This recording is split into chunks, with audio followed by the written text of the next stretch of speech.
The Pokemon theme there, that is a cracking theme, that.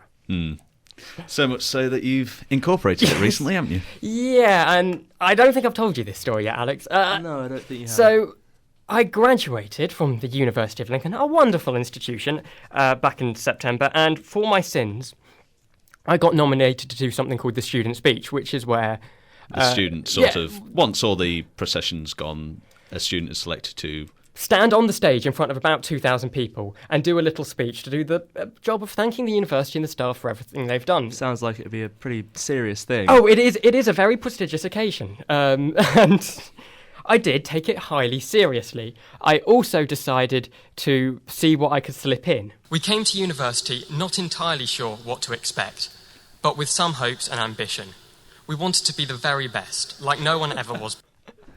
So I got a bit of the Pokemon theme in there.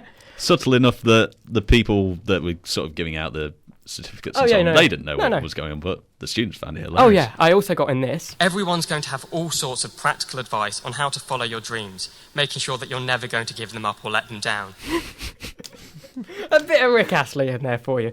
And I did actually get loads of nice comments from a lot of parents coming up to me and saying that it was a lovely speech. So while I did have some fun with it, it was a very serious thing. And I quoted the Pokemon theme in front of 2,000 people in a cathedral. I don't think you can really get better than that. So on a lifetime thing. Oh yeah, I'll get asked back after that.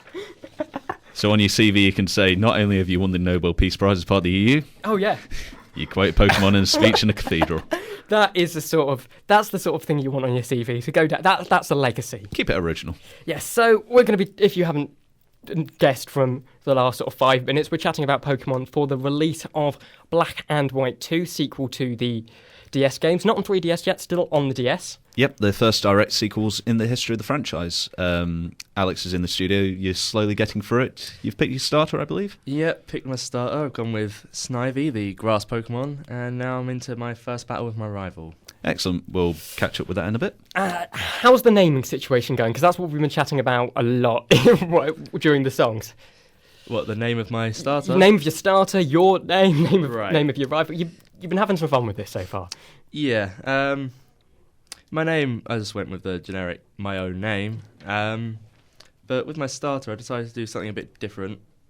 You could say that Snivy's sort of a regal Pokemon. There's a bit of upstanding to it, yeah. Especially I see that, yeah. Or Smugleaf, as it's well nicknamed. Yeah.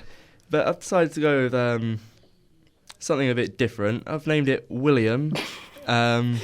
So when it gets to its final stage, it'll be William the Superior. Oh, that's good. I like that. Not quite the Conqueror, but pretty much the next best. It's close enough. Well, technically, it's superior to the Conqueror, because the superior.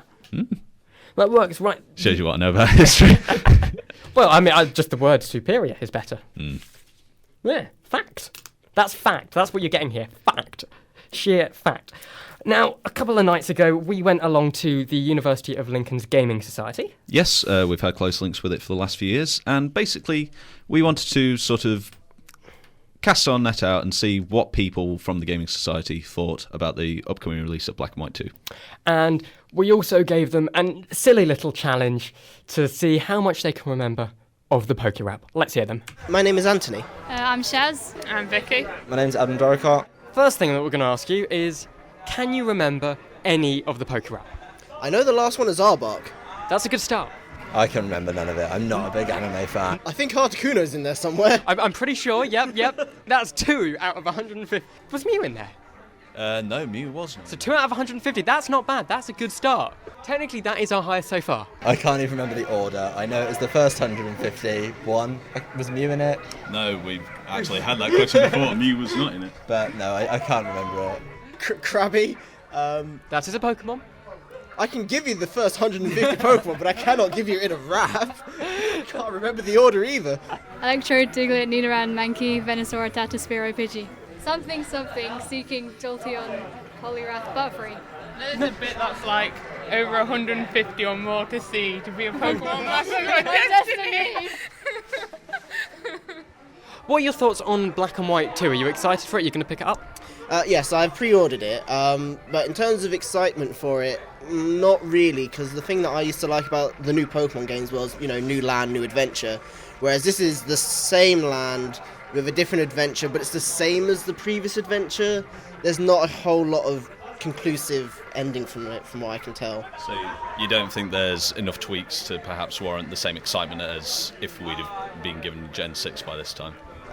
Pretty much. I mean, like, it's kind of acceptable when you get the third version in the generation. So when you get Emerald from Ruby and Sapphire, they've tweaked it, but it is still essentially the same game.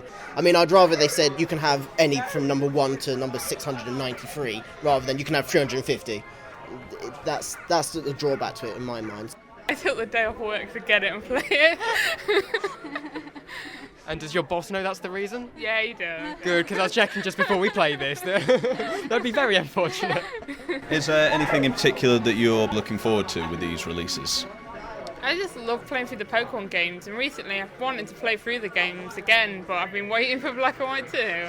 I play competitive video game Pokemon. I've played World Championships 2011 and I played the US National Championships in 2012. What I really want to know from you is, as sort of a higher level player of Pokemon, what is it about Black and White 2 that's interesting or not interesting for you? I'm quite interested by some of the new forms. I mean, they've changed all the genies around, the Kyurem forms are new, and I'm hoping that they'll sort of change things around competitively as well. So it's the general tweaks that might sort of give a different edge to battling. Yeah, I think there's enough new changes to call it a whole new game.